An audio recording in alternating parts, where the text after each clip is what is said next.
itu diangkat menjadi khalifah karena setiap pada sholat atau setiap sholat ketika Rasulullah sakit itu Abu Bakar As-Siddiq selalu ditunjuk oleh Rasulullah, sehingga ini menjadi dasar bagaimana memilih pemimpin. Karena kalau dia menjadi imam itu adalah representasi dari akidahnya, berarti akidahnya sudah sempurna dan dia layak menjadi seorang pemimpin. Nah, ini adalah sistem khalifah yang pertama kali dibangun dalam peradaban Islam. Yang pertama adalah Abu Bakar As-Siddiq. Beliau karakternya sangat terkenal dengan pembangunan kultural dan selalu bermuajahah, selalu berkontemplasi, berpikir dan merenung program apa atau hujan apa yang harus dibangun untuk membangun kemasyarakatan umat. Yang mana di sini beliau selalu memiliki kesadaran intelektual orang. Ini adalah pembangunan peradaban pertama. Setelah itu dilanjut oleh Pak Umar bin Khattab. Jadi beliau terkenal dengan penegakan hukumnya yang notabene kalau bahasa deskripsi istilah modernnya kaku atau radikal. Kalau kita memahami makna radikal itu kan cenderung keras, kaku. Padahal radikal itu bahasa Yunani yang maknanya adalah akar. Jadi deskripsi radikal itu adalah mengakar pada sebuah masalah. Jadi meninjau masalah secara komprehensif, secara menyeluruh. Tapi kadang kita memahami ini secara sempit, radikal itu kaku, keras, tidak kompromi. Padahal kalau kita kaji secara etimologi, radikal itu orang yang secara komprehensif dalam bertindak, terukur dan komprehensif, lengkap atau detail. Nah, Abu Bakar Umar bin Khattab masa menjelang terakhir kepemimpinannya, ini sejarah banyak menyebutkan bahwa Abu Bakar itu adalah pembunuh Sayyidina Umar bin Khattab, salah satu musuh Islam. Disinilah munculnya firqah, termasuk Syiah, Yahudi, Syiah Imam, muncul banyak firqah. Setelah itu Khalifah berganti pada Khalifah Utsman bin Affan. Beliau adalah menyeimbangkan antara pemikiran Sayyidina Umar bin Khattab dan Sayyidina Abu Bakar As-Siddiq. Sehingga dari situ beliau membangun peradaban lewat kemajuan perekonomian, karena Utsman bin Affan ini saudagar atau pemodal, sehingga perekonomian dibangun begitu kuat. Dan Utsman bin Affan ini lagi-lagi masa meninggalnya beliau dibunuh oleh Abdullah bin Sabah. Abdullah bin Sabah ini salah satu keturunan Yahudi yang berusaha untuk menggerogoti Islam dari dalam. Jadi dia mualaf, tapi pada dasarnya dia berjuang untuk kepentingan yang lain. Sehingga terbunuhlah Utsman bin Affan. Saya tidak akan membahas detail karena ini kalau dibahas butuh waktu sangat panjang. Cuma saya kenalkan saja siapa pembangun khalifah dan dari mana munculnya firqah yang menghancurkan persatuan umat Islam. Nah, yang terakhir kalau Rasulullah Ali bin Abi Thalib, itu beliau sangat terkenal dengan kecerdasannya yang luar biasa. Dalam sebuah majelis ilmu, ketika Rasulullah memberikan materi saat itu tentang ilmu falak, ilmu perbintangan, itu di akhir materinya Rasulullah mencairkan suasana dengan para sahabat. Di situ hadir semua, ada Ahlul Bait, ada Ahlus Sufa, ada Khalifah Rasyidin. Jadi Rasul ketika menyampaikan materi sekali beliau memakan kurma dan biji kurmanya diletakkan di depan Sayyidina Ali bin Abi Thalib. Ketika materi selesai, Rasul bercanda, wahai umat muslim, hari ini kita telah membahas tentang banyak hal, dari yang kecil sampai yang besar, dari yang besar sampai kecil. Tapi jangan lupa satu hal, bahwa yang menghalangi kita dalam menuntut ilmu itu adalah penyakit hati, keserakahan. Hindarilah sifat-sifat penyakit hati, serakah, iri hati. Untuk contoh sekarang kita bisa lihat sendiri apa yang ada di dekat kita. Begitu banyaknya biji kurma yang dia makan sendiri. Lalu para sahabat tertawa. Ini adalah joke atau gaya Rasulullah mencairkan suasana. Tapi begitu cerdasnya Sayyidina Ali, beliau mengkompres statement Rasulullah. Wahai muslim, baiklah kalau saya dianggap sebagai orang yang serakah, tapi ada orang yang lebih serakah. Kita bisa lihat sendiri, dia makan kurma tapi bijinya tidak ada. Itu artinya bijinya dimakan sama biji-bijinya. Nah, inilah gaya dialektik Rasulullah dengan para sahabat. Sehingga Rasulullah saat itu lihatlah kecerdasan Sayyidina Ali bin Abi Thalib. Dia adalah babul ilmu, gerbangnya ilmu pengetahuan. Nah, nanti saya jelaskan lebih detail ilmu pengetahuan semua aspek teknologi baik kimia, mesin ataupun filsafat itu induk sangat ilmunya dari Sayyidina Ali bin Abi Thalib. Jadi Allah membuka iradah Sayyidina Ali bin Abi Thalib, terbukalah gerbang ilmu pengetahuan dari ratusan jenis ilmu pengetahuan yang melahirkan produk teknologi itu semuanya bersama kepada Sayyidina Ali bin Abi Thalib. Ini yang harus kita fakta sejarah. Nah, ada beberapa pandangan yang berbeda ahli sejarah.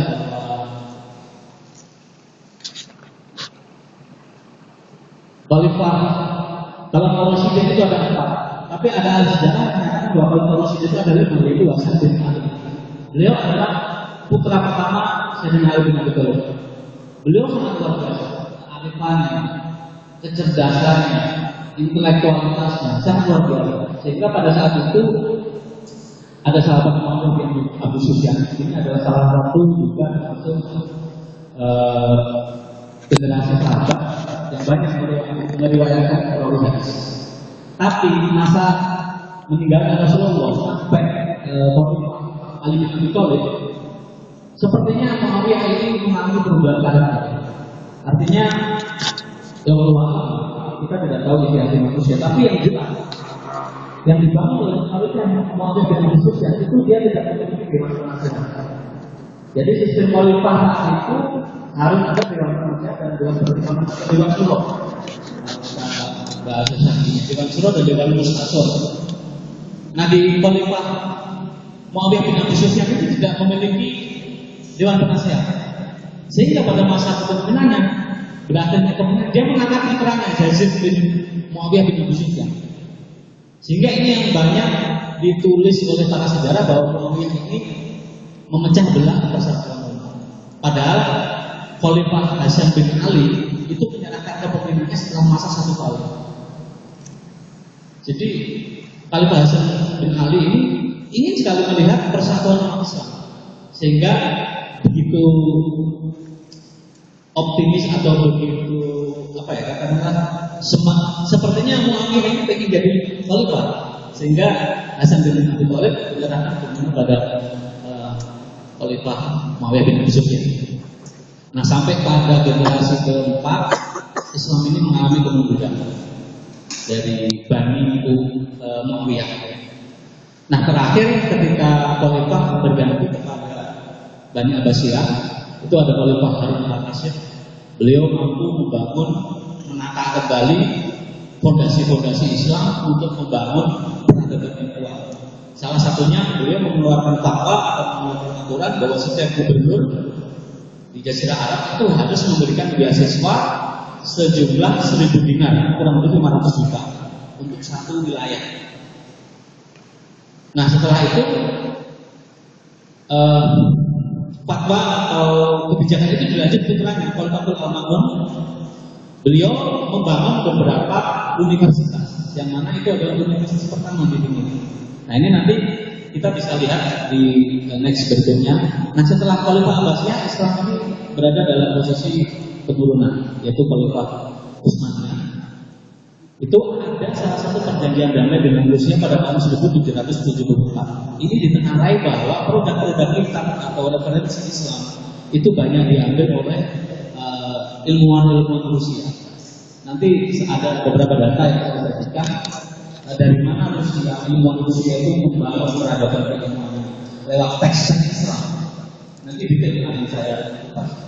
Nah, Khalifah Islam dibubarkan oleh Mustafa Kemal Atatürk pada 1924. Jadi terakhir Khalifah Islam itu Abdul Hamid, Sultan Abdul Hamid, dan Mustafa Kemal Atatürk ini adalah politik sekuler. Ya, Islam, tapi tidak mengamalkan nilai Islam, sehingga kurang lebih 90 tahun Turki itu berada dalam peradaban sekuler. Bahkan memakai jilbab pun di sana. Azan pakai bahasa Arab pun juga, azan harus pakai bahasa Turki. Semuanya harus nasionalisme. Inilah kesesatan Turki selama 90 tahun. Tapi syukur alhamdulillah sekarang ini Turki sudah punya pemimpin yang luar biasa, Recep Tayyip Erdogan. Beliau membangun kembali nilai Islam. Salah satunya adalah dengan memberikan izin memakai jilbab di beberapa universitas. Dan satu hal lagi, membangun keilmuan fikih di beberapa universitas dan beberapa madrasah sekolah. Ini yang luar biasa.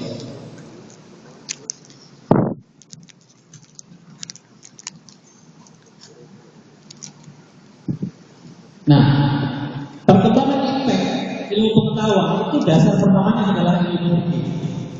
Jadi ilmu fikih itu adalah ilmu produk ulama yang bersandar pada Al-Quran dan hadis. Jadi di situ ada ijma, ada ijtihad. Kalau ijtihad itu adalah pemikiran ulama yang ahli di bidangnya. Dia membuat program diskusi. Jika dia disatukan dalam sebuah komunitas para ulama, lahirlah sebuah program ijma. Nah, ini dasarnya adalah Imam Syafi'i ketika melihat saat itu terjadi perpecahan umat Muslim, maka beliau membangun atau membentuk usul fikih. Adalah kitab Al-Salah yang mana di situ adalah metode untuk membangun peradaban terhadap Al-Quran dan hadis. Kita mungkin akan sharing saja ya. Apakah Al-Quran dan hadis itu cukup untuk tuntunan kita dalam menjalankan kehidupan dan bermuamalah? Kira-kira cukup nggak kalau kita hanya belajar Al-Quran dan hadis? Ada yang bisa jawab? Cukup nggak kalau kita hanya belajar Al-Quran dan hadis untuk membangun kehidupan, terutama kehidupan berbangsa dan bernegara? Belum cukup ya? Maka itulah pentingnya ilmu fikih. Saya menyampaikan bahwa beberapa bulan yang lalu, bulan Januari, ada mantan ketua ICMI, Ikatan Cendekiawan Muslim Indonesia, dan background beliau adalah ketua MI selama 2 periode berturut-turut, pengacara Bapak Egy Sujana. Kalau mungkin kalian melihat di mata nasional. Jadi beliau mendiskusikan atau mentafsirkan Nasional atau mustaqim, tunjuklah jalan yang lurus. Itu menurut beliau adalah jalan-jalan pemerintah Amirul Mukminin sebelumnya. Jadi misalnya Jokowi harus mengacu pada ini adalah tafsir yang sangat besar. Yang dimaksud dengan ini itu Siratal Mustaqim, tunjukkan kami ke jalan yang lurus adalah bidayah atau jihad. Itu adalah para rasul, para anbiya dan mursalin dan para nabi dalam generasi khalifah dari Khalifah Rasyidin sampai Khalifah Utsmaniyah. Kalau kita kembali kepada Al-Quran surat An-Nisa, ya Allah amanu atiqullah wa atiqur rasul wa ulil amri minkum. Taatilah Allah, taatilah Rasul dan para pemimpin di antara kalian. Di situ dalam deskripsi Nabi tidak ada kata-kata taatilah dan para pemimpin. Artinya pemimpin yang bersama kepada Rasulullah, pemimpin yang berideologi Islam, bermanhaj Islam. Sehingga di situ menjadi sebuah kesimpulan bahwa bahwa untuk mengelucu Al-Quran hadis itu pemimpin yang harus kita jadikan acuan dan pemimpin yang memiliki suri ketauladan, kemampuan keilmuannya bagus, akhlaknya bagus. Nah ini adalah tafsir sesat yang itu disiarkan di media nasional. Kalian bisa lihat lagi tayangan di YouTube. Ini adalah satu bukti bahwa kesesatan berpikir itu sangat berbahaya. Karena dalam Al-Quran ini tidak hanya ayat-ayat mutlak, ada ayat muhkamah, ada ayat mutasabihah, ada ayat majas atau mutakura yang perlu tafsir-tafsir tertentu. Jadi kita tidak bisa membaca Al-Quran dan menafsiri secara terbatas. Ini akan menjadi kesesatan berpikir. Makanya dalam kitab Al-Jalalain itu sudah ada sejak Khalifah Bani Abbasiyah. Kalau kalian punya terjemahan Al-Quran bahasa Indonesia, di situ alhamdulillah segala puji bagi Allah. Tapi di kitab Al-Jalalain, kalau tafsirnya bahasa Jawa, alhamdulillah sekali lillahi kedua Allah. Segala puji adalah milik Allah, milik dan bagi itu berbeda secara makna majas bahasa. Ini sangat rentan sekali terhadap kesesatan berpikir. Jadi yang benar alhamdulillah adalah segala puji milik Allah, bukan bagi Allah. Karena Allah tidak butuh. Allah itu maha segala-galanya. Pengakuan kita akan penghambaan itu adalah kepemilikan kita terhadap Allah. Artinya kita semua yang ada di muka bumi ini makhluk ciptaan Allah. Jadi ini yang harus kita pahami dalam membangun kecerdasan dan akliyah, kecerdasan berpikir. Dalam melihat apa konflik pemahaman akidah terhadap kaidah amalan itu ada pemahaman dan pendalaman akidah berdasarkan ilmu pengetahuan. Kalau di ekonomi, ulama itu sudah mengeluarkan produk kitab ilmu dorek, yaitu Faslul fil Khilafi tentang Letter of Credit, itu bank garansi. Itu ada kitabnya. Atau dalam Faslul fil Saham ada bursa saham. Jadi bursa saham itu batas mana dia hak, makruh, mana dia halal, sampai ke Faslul fil Syaroti, profit sharing. Bagaimana kita membangun usaha dan berbagi. Itu kita produk lama sudah. Sampai sedetail tentang nanoteknologi itu lama sudah bikin kitabnya. Tapi karena kemunduran Islam pada Khalifah Bani Umayyah, kita tidak pernah tahu apa yang menjadi dasar berpikir dari ilmu pengetahuan. Nah, pentingnya belajar mantik dan filsafat ini sebagai tolak ukur membandingkan antara kebenaran dan kesalahan tafsir. Jadi waktu Pak Menteri Riset Pendidikan ini, Pak Nasir datang ke Finlandia, kebetulan saya diundang, saya menawarkan sebuah gagasan kepada Pak Menteri. Pak, izinkan saya mengeksplor diri saya. Ada mahasiswa yang saya bimbing, dia nggak perlu kuliah, saya bimbing mantik, saya bimbing tasawuf, saya bimbing akidah akhlak, sampai kitab-kitab hisab al-muhabalah. Dan nanti kita bandingkan dengan mahasiswa ikut kuliah ini. Setelah kita bandingkan, mana yang lebih efektif? Kita belajar tentang babul ilmu pengetahuan Islam dan ilmu pengetahuan dari luar. Tapi Pak Menteri bilang, jangan apa kalau gagal? Saya bilang, kalau saya gagal, saya siap dipecat dari PNS. Ini adalah tantangan saya kepada Pak Menteri. Tapi sayangnya Pak Menteri belum berani. Artinya itu belum ada aturan. Kalau kita bikin aturan harus ada aturan. Tapi ini akan disediakan. Mudah-mudahan bulan September saya ada jadwal ketemu ini dalam diskusi kerjasama riset dengan Finlandia. Mudah-mudahan nanti saya bisa minimal ilmu mantik dan tasawuf itu jadi dasar. Karena ini membangun akidah. Artinya ketika kita belajar ilmu pengetahuan, dasarnya itu adalah akidah akhlak. Nanti di kitab Ihya Ulumuddin karya Imam Al-Ghazali bahwa buah daripada ilmu itu akhlak. Ketika kita menuntut ilmu, kita tidak mendapatkan akhlak, sebenarnya kita dalam posisi kesia-siaan. Tapi ketika kita menuntut ilmu dengan akhlak, itulah iradah Allah akan datang dengan sendirinya. Jadi tolak ukur itu dengan akhlak. Makanya ini yang saya sampaikan berkali-kali di beberapa sesi tausiah, bahwa pentingnya membangun akidah akhlak dalam menuntut ilmu. Rasul bersabda, "Man salaka thariqan yaltamisu bihi ilman sallallahu bihi thariqan ilal jannah." Barang siapa menuntut ilmu, Allah akan menunjukkan jalan ke surga. Ini sudah jelas bahwa surga itu kuncinya salah satunya adalah dengan kesungguhan menuntut ilmu. Bahkan dengan menuntut ilmu kita akan tahu segala banyak hal, dari yang logik dan tidak logik, dari rasional dan irasional, dengan ilmu pengetahuan disertai dengan akidah akhlak. Nah, ini adalah universitas yang dibangun dalam peradaban Abbasiyah. Yang pertama adalah Universitas Al-Khawarizmi. Ini adalah menggali ilmu-ilmu fikih dan filsafat. Sedangkan Universitas Cordoba yang ada di Spanyol, ya, Islam dulu sampai kekuatan sampai Cordoba sampai Italia. Itu banyak ulama-ulama atau ilmu Muslim yang menjadi pengajar di Universitas Cordoba. Dan yang di Irak itu adalah madrasah ilmiah. Ini untuk belajar ilmu-ilmu tasawuf, ilmu yang menjadi dasar akidah akhlak dalam menuntut ilmu.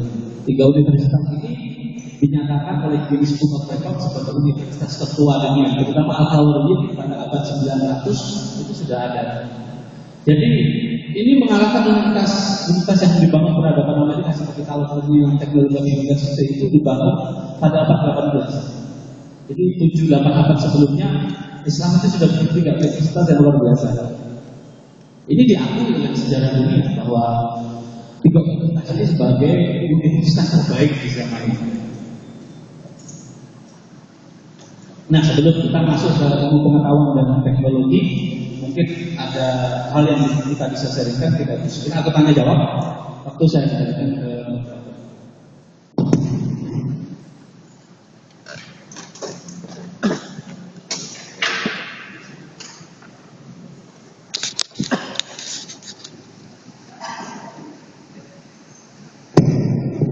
Ya, tadi pembahasan pertama ya tentang pengantar.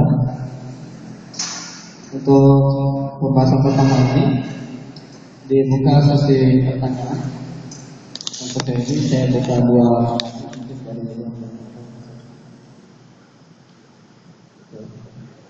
penanya terbaik, nanti salah satu yang saya dapat sebelumnya.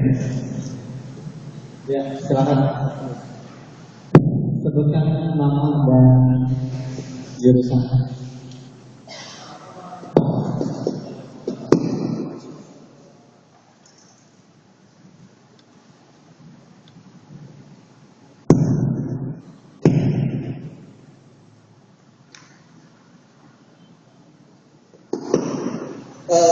Nama Taufik Hidayat dari jurusan Teknik Kimia 2013.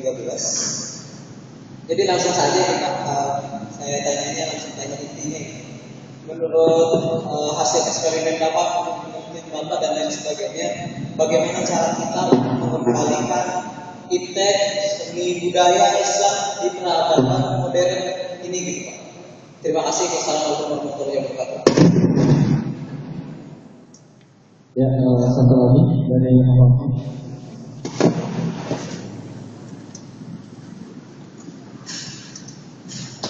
Ada tanya? Silakan.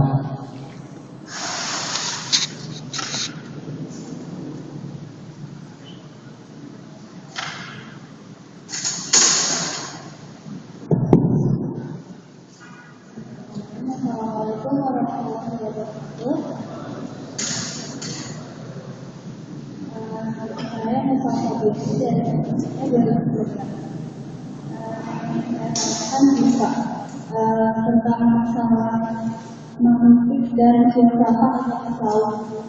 Itu kan kalau misalnya dari agama sendiri masalah kita untuk memahami kaidah yang benar dan salah dalam runtutan proses berpikir Islam. Nah, korelasinya ke jalan mana ya, soalnya kalau dilihat makin kesini kalau misalnya ilmu kadang-kadang cuma di apa ya sama-samakan, jadi banyak berita-berita yang itu tuh kayaknya kurang benar, kayak cuma sekedar kabar burung gitu. Gimana caranya itu bisa diterapkan dalam iman kita gitu. Sekian, terima kasih. Assalamualaikum warahmatullahi wabarakatuh. Waalaikumsalam warahmatullahi wabarakatuh. Yang pertama itu bagaimana mengembalikan kepada kemajuan dari impact sendiri.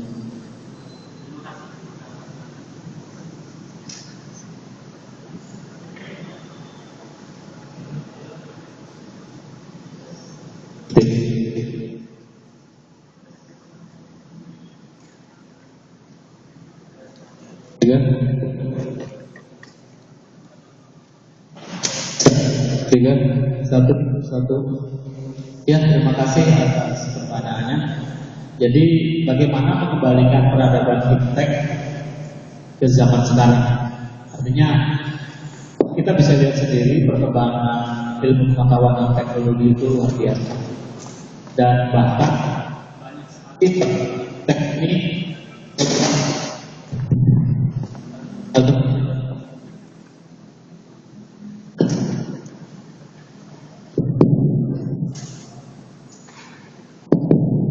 ilmu pengetahuan dan teknologi itu pada dasarnya cikal bakalnya dari Babul Ulum yang mati suatu Indonesia dan Alif Karollahu wajah. Dan pada sampai detik ini perkembangan iptek itu sangat luar biasa. Nah, kalau kita kembali ke hukum fikih Islam, bahwa perkembangan iptek itu harus disertai dengan akidah akhlak. Tapi yang terjadi adalah perkembangan iptek tidak sesuai dengan kaidah syar'i atau melampaui batas syar'i. Salah satunya dibuktikan dengan fungsi daripada iptek itu sudah masuk ke dalam kategori takzirul ilm, memubadilkan akal. Ini sudah melampaui kaidah syar'i. Jadi akal itu tidak digunakan sebagaimana mestinya. Contoh yang paling konkret adalah media sosial. Fungsi dari media sosial itu adalah berbagi informasi. Tapi apa yang terjadi? Di media informasi kita bisa menghujat, bahkan kita bisa curhat dengan diri. Jadi masalah kita selesaikan di media sosial, seolah-olah media sosial itu sesuatu yang bisa mengatasi permasalahan yang ada di kita, sehingga ujung-ujungnya adalah ghibah. Nah ini sudah takdirul ilm, sudah memubadilkan akal. Salah satu contoh. Banyak contoh lagi, misalnya dalam hal musik, nanti akan kita bahas. Musik ini sudah melampaui daripada syar'i, karena sudah para musisi atau musik sebagai produk industri itu sudah melanggar kaidah sunatullah. Orang bermusik dengan HP, pakai tato segala macam. Ini sudah bukan haram lagi, tapi terlarang. Artinya itu sudah melampaui kaidah syar'i. Ini adalah salah satu ekses daripada produk. Nah, kembali ke pertanyaan tadi, bagaimana menarik garis kembali kepada produk teknologi atau perkembangan efek yang sesuai dengan kaidah syar'i. Makanya dibutuhkan akidah akhlak. Jadi kalau kita mungkin yang dari pesantren tahu ya bahwa sebelum kita meninjau kehidupan bermuamalah sebelum masa akhir balik, yang kita perdalam itu adalah surat taufik, dasar-dasar akhlak. Jadi sebenarnya kemarin ada pakar pendidikan di Finlandia itu menyatakan bahwa materi pelajaran di SD atau sebelum balik itu tidak penting. Yang penting itu setelah masa akhir balik. Nah ini sudah ada di program ulama. Jadi akidah akhlak yang kita bangun. Makanya di Ihya Ulumuddin Al-Ghazali menyatakan bahwa buah dari ilmu itu akhlak.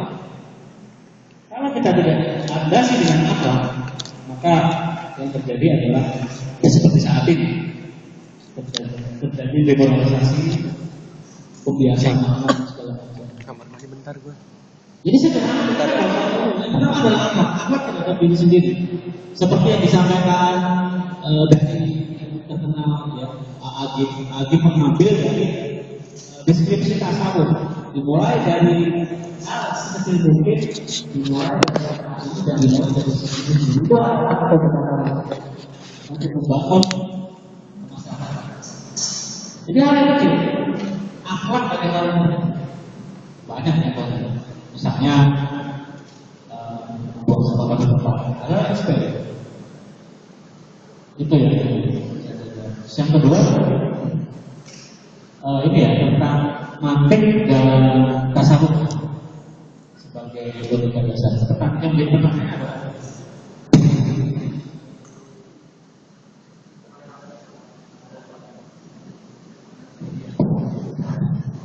jadi mantik itu sebenarnya permainan ilmu deskripsi.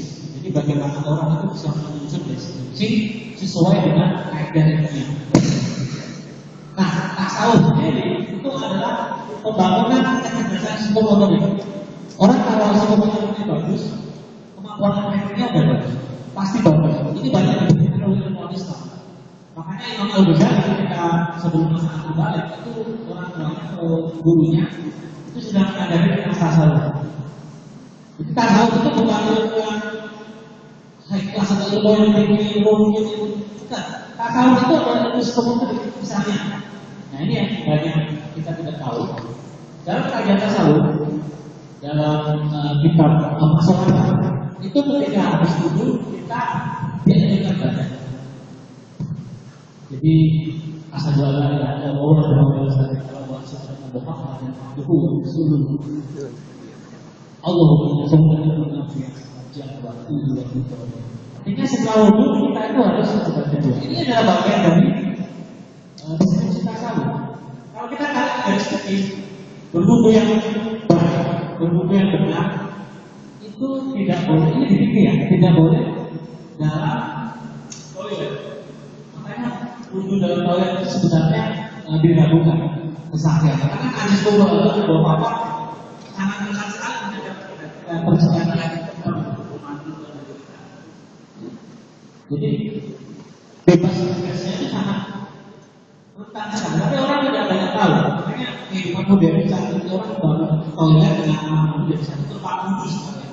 Padahal wudhu yang paling ideal menurut kaidah syar'i itu yang tidak terhalangi oleh bangunan Allah, artinya di luar yang terbuka seperti itu. Ketika kita berdoa, Allah memberikan asma lewat malaikatnya, itu menjadikan ini atau memberikan fadilah baik. Itu yang bisa. Makanya kalau kalian datang ke pondok salah atau pondok tradisional, tempat mobil itu pasti jalan untuk kali di toilet. Jadi wudhu di toilet itu tidak menjamin kita bebas dari baik dari sebuah atau. Jadi kalau ada masjid, memang kalau ada masjid toiletnya sama tempat wudhu jadi satu, saya yakin 100% tak ada masjidnya akan kita pikir pasti karena dipikir seperti itu. Kembali pertanyaan tadi tentang mantik dan tasawuf. Jadi ada dinamika atau korelasi antara kecerdasan psikomotorik dan kecerdasan kognitif. Jadi bagaimana kita harus berpikir, bagaimana kita bersikap. Nah, tasawuf itu memperbaiki kualitas ibadah kita. Saya beberapa tahun lalu buka internet, ada website tertentu yang menyatakan bahwa tasawuf itu keluar dari nilai Islam. Sangat baik. Tasawuf itu tidak ada dalam Nabi. Tasawuf tidak ada dalam Khalifah Rasyidin. Tasawuf itu ada di era Khalifah Bani Abbasiyah. Imam Al-Ghazali mendeskripsikan tasawuf dalam Al-Iqtisad fil I'tiqad. Itu yang diamati adalah perilaku Sayyidina Ali bin Abi Thalib. Sayyidina Ali bin Abi Thalib itu mencontoh perilaku Rasulullah. Sehingga tasawuf ini sumbernya dari Rasulullah melalui para sahabat dalam Al-Rasyidin. Jadi yang harus kita gali lagi. Jadi jelas ya bahwa tasawuf dan mantik itu mempunyai peran yang berbeda. Jadi intinya adalah kalau mantik kecerdasan akal, kognitif, kalau tasawuf itu kecerdasan psikomotorik. Yang pada substansinya adalah memperbaiki kualitas ibadah kita.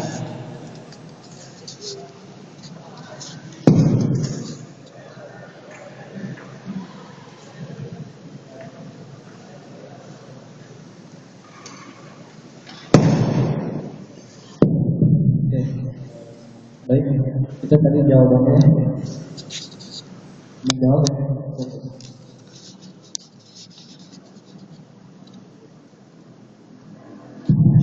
Oke, untuk selanjutnya langsung masuk sesi kedua ya.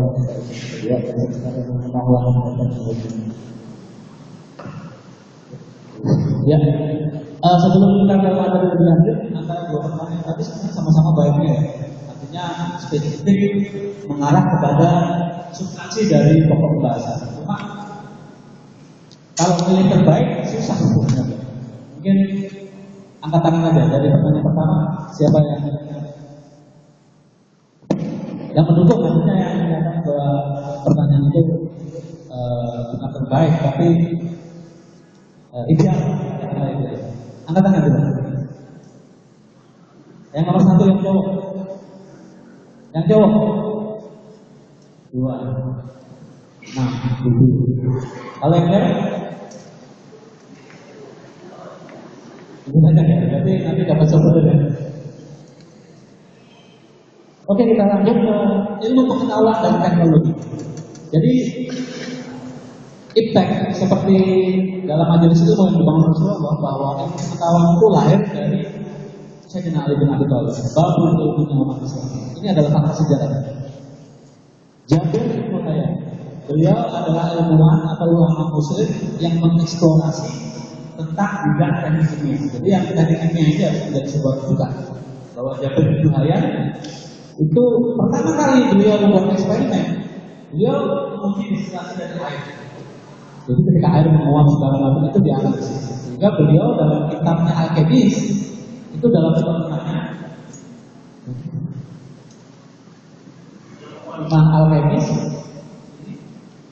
menurut beliau pengetahuan itu dibangun dimulai bukan dari akal, tapi dari tangan. Ketika dari tangan sampai ke akal timbul kesalahan, dari kesalahan itu pengetahuan itu terbangun atau tercipta. Jadi pengetahuan itu dari tangan, akal, dari kesalahan. Kalau tanpa salah, pengetahuan itu tidak bisa diganti. Makanya ini menjadi deskripsi para ilmuwan seluruh dunia bahwa ketika melakukan riset atau penelitian, ketika Ini kan tidak pernah salah, itu justru malah diragukan kadar kualitatifnya. Jadi kualitas penelitian kalau tidak pernah salah itu malah diragukan kadar kebenarannya. Ini persis sesuai deskripsi Jabir bin Hayyan. Nah, dalam kitab Alkimia itu diterjemahkan oleh Robert Kester pada tahun abad 18 dengan judul The Book of Composition Alchemy. Ini adalah mengutip beberapa deskripsi dari kitab atau referensi dari Jabir bin Hayyan. Terus yang kedua dalam kitab Al-Sabeh beliau lebih kepada eksplorasi pembangunan senyawa. Artinya menurut beliau senyawa A dengan senyawa B itu bisa dilakukan. Dan ini sekaligus mengkonter pendapat pakar atom John Dalton, Aristoteles yang menyatakan bahwa atom itu mutlak tidak bisa bereaksi.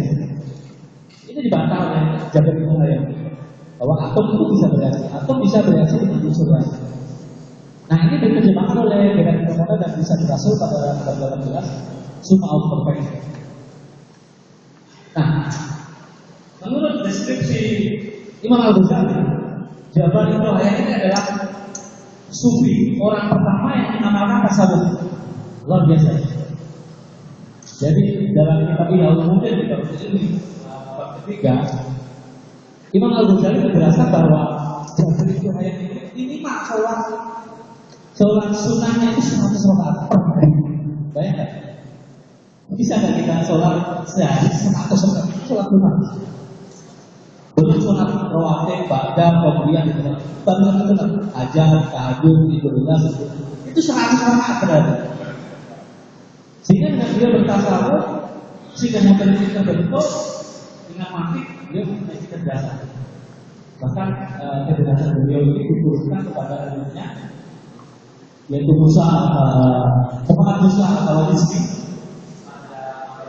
Pada 8 ini adalah murid dari Jabir bin Hayyan. Beliau ini memperlihatkan kemampuan difusi dalam kitab Al-Muqaddam bisa dari kitab yang dibangun oleh Jabir bin Hayyan. Jadi difusi persisnya atau bereaksi atau lain itu sebelum tahun difusi ada Musa al-Awwal. Jadi di kitab tulisan Al-Muqaddam itu sudah memperlihatkan kemampuan difusi. Nah, ini adalah penghargaan pemerintah Kazakhstan. Kazakhstan masih gabung dengan Rusia dan Israel membuat sistem yang mengklaim bahwa Musa al-Awwal itu adalah Rusia. Padahal Rusia saat itu peradaban berbasis Islam dan Abbasiyah. Jadi Kazakhstan saat itu wilayah kekuasaan Abbasiyah. Tapi Rusia mengklaim Kazakhstan. Memang pada abad ke-19 Kazakhstan menjadi wilayah bagian Rusia. Ini jadi klaim. Tapi faktanya adalah ulama Muhammad Musa al-Awwal ini lahir dari kebanyakan Rusia. Ini adalah perubahan besarnya. Nah, kalau kita compare dengan apa yang ada dalam Al-Quran, surah Hadis ayat 25, dan kami ciptakan besi yang padanya terdapat kekuatan hebat sebagai manfaat buat manusia, ada kalimat mengatakan itu untuk membantu orang orang. Ini tidak bisa kita maknai secara terbatas. Kalau kita secara terbatas, ini akan menantu. Tapi kalau kalian buka kitab Al-Jalain atau coba terjemahan yang sudah disahihkan oleh ulama seluruh dunia, jadi kalau terjemahan yang bahasa Indonesia sekarang Jepang itu saya juga saksi ya, itu sudah disahihkan oleh ulama seluruh dunia. Kalau di Damaskus ada Syekh Al-Bukhari, kalau di Mesir itu ada Makayib, itu adalah ulama-ulama dunia. Atau di Eropa itu adalah Syekh Al-Albani. Itu harus konsorsium utama, harus dilakukan rumah. Jadi membuat tafsir itu tidak bisa. Saya tahu ya tafsir ketahanan agama itu sudah disahkan oleh ulama. Nah, ini adalah fakta bahwa besi tidak ada dalam Al-Quran. Nah, mungkin dari yang kita lebih tahu bahwa jumlah berat atom besi itu 56. Dari mana asalnya 56 berat atom besi 56? Apakah itu metode yang bisa kita buktikan secara objektif? Ada yang tahu berapa? Dari mana asalnya berat atom? Apa atom besi ditimbang? Padahal atom sendiri itu adalah unsur yang paling terkecil yang tidak bisa dibagi-bagi. Atom itu tidak bisa kita tangkap. Alat yang paling canggih, tes emission elektron mikroskop itu hanya mampu sampai batas kristal, belum pada batas atom. Nah,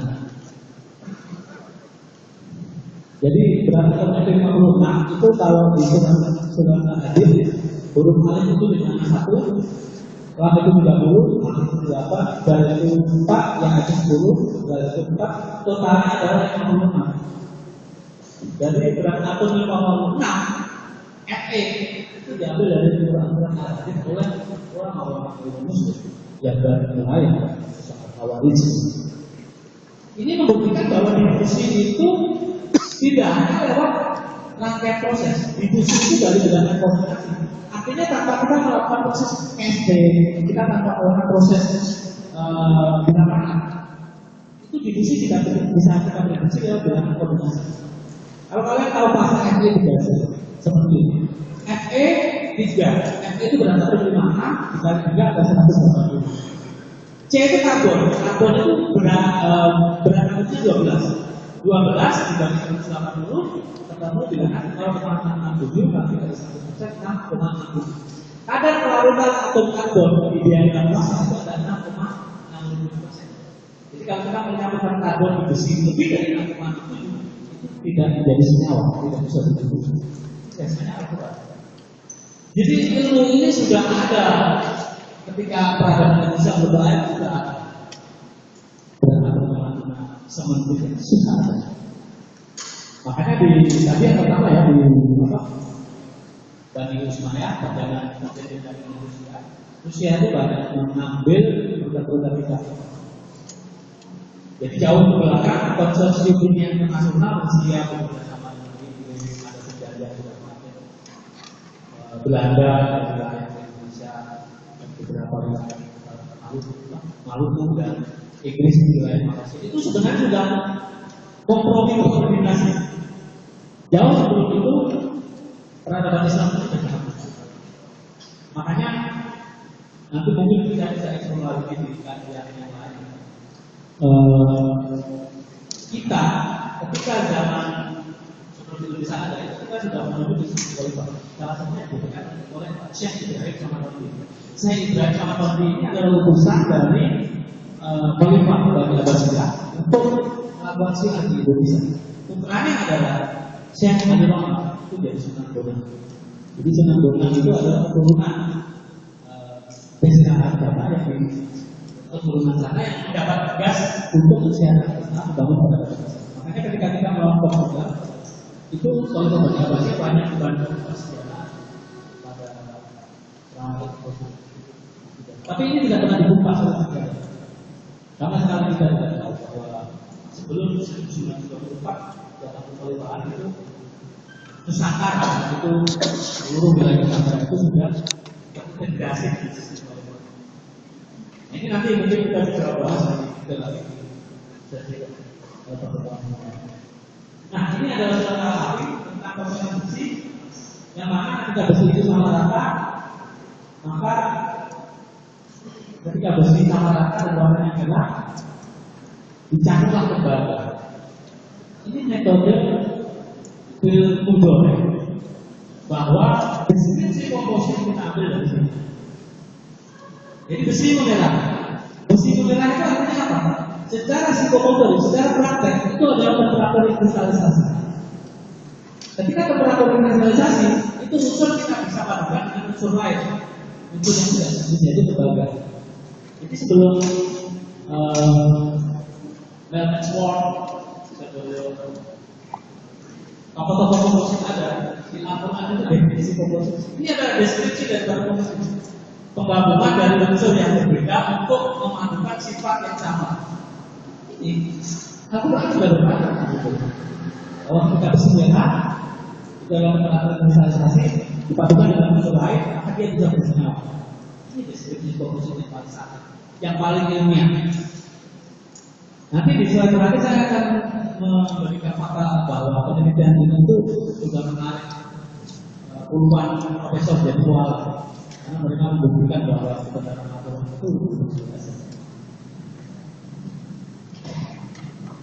Nah ini adalah Oxford, itu adalah penelitian waktu ketika Rasulullah berada di perang Badar. Ini adalah pedang berbata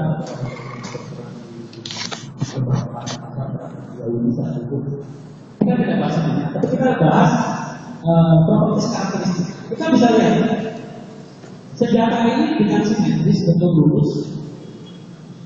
Kaca hitam ini terindikasi Berlin dan unsur senjata lurus ini hanya bisa dibentuk dengan proses open bending. Apakah ada teknologi yang bisa membuat selain itu membuat pedang? Artinya saya tunjuk sebenarnya metodologisnya. Ini tuh prosesnya udah rutin. Ada Berlin, ini sudah rutin. Pedang Rasulullah. Artinya teknologi rutin itu sudah ada. Nah, yang kedua bisa saya kenal dibuka dulu. Ini bentuk yang melengkung dengan dua mata pedang. Bentuk yang melengkung ini pedang ujian atau teknologi perkanan itu tidak akan mampu membengkokkan dengan geometris yang sangat simetris seperti ini. Ini adalah roller. Ini produk roller. Roller yang bergerak sehingga pada saat tertentu dia akan belok karena mengalami perubahannya yang berbeda. Ini bukan sebenarnya. Yang terakhir pedang saudara Alwi memperang Islam baru. Ini sama dengan sekali.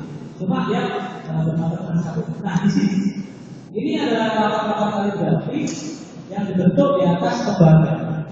Ini metode stacking. Kalau tidak stacking tidak bisa seperti di sini. Jadi objek kalau stacking itu sudah ada. Belum peradaban manusia yang ada. Ini produk. Ini adalah fakta sejarah yang mengatakan bahwa produk-produk manufaktur itu sudah ada melalui senjata Rasulullah dan para sahabat.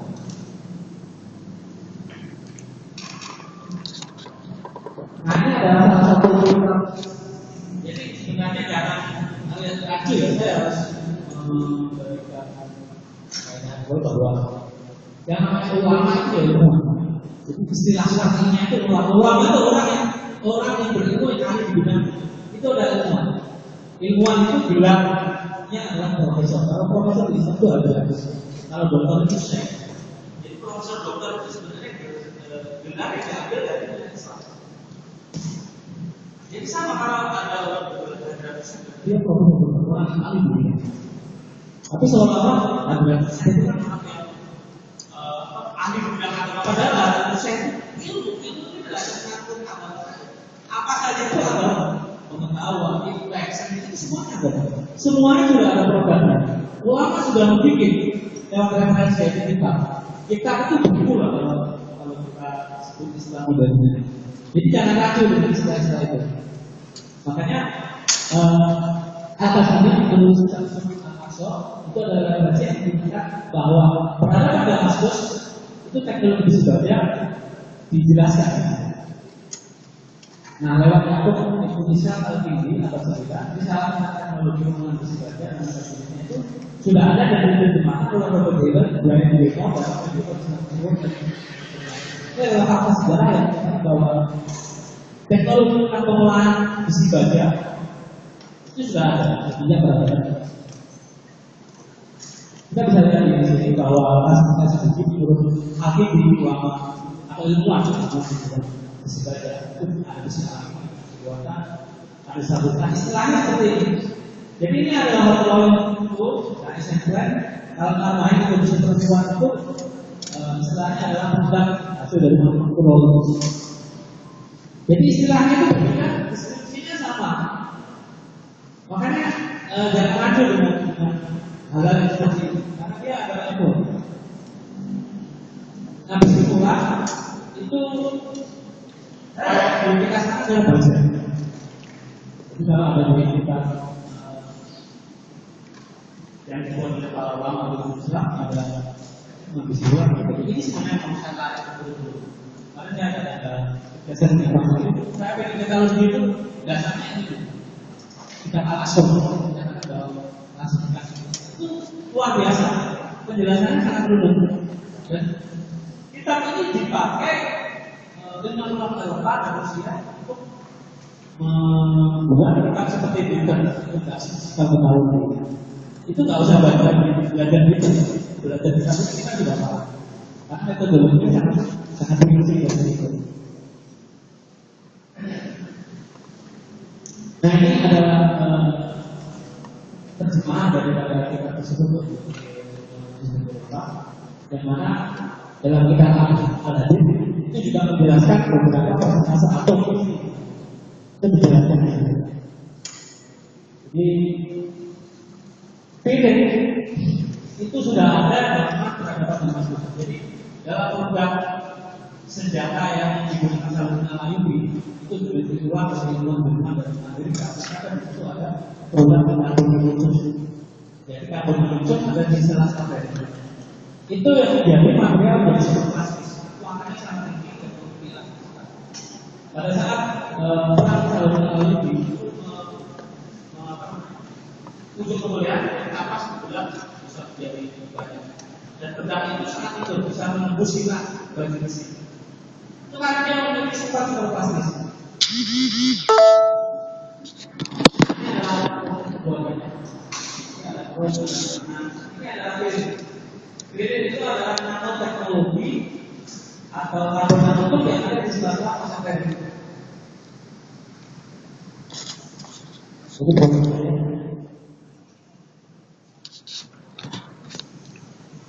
Nah ini adalah Salman Al-Farisi dan kawan adalah tokoh.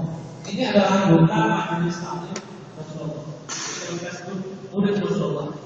Salman Al-Farisi dan kawan adalah murid generasi terbaik yang ideologinya atau pengetahuan-pengetahuannya itu mengasah adalah generasi terbaik. Beliau mampu membuat produk karbon itu dalam sejarah. Nah ini adalah ilmuwan kita yang telah menguji ulang John Rover dari UAS University. Ternyata karbon nanotube itu dikenal setelah pekerjaannya setelah profesor dari Amerika program seperti yang ada dalam program sebagai Damaskus tadi digunakan Salman Al-Farisi suatu pencapaian teknologi. Kita bisa lihat dari penelitian lain. Ini juga menguji yang sama. Ternyata sama. Dua pengujian yang juga akan berlanjut di antara sama-sama. Dan ini adalah bukti bahwa Islam itu luar biasa. Makanya informasi terakhir Profesor ini sudah lama. Karena meyakini bahwa ternyata efek dari Islam itu sangat besar. Al-Quran itu adalah kitab sangat luar biasa. Jadi apa aja di kehidupan politik, hukum, ekonomi, teknologi, Al-Quran itu bukan semuanya ada. Cuma ketika kita mengkajinya, kita tidak bisa menghasilkan secara jelas. Ada beberapa sesuatu yang mendekati itu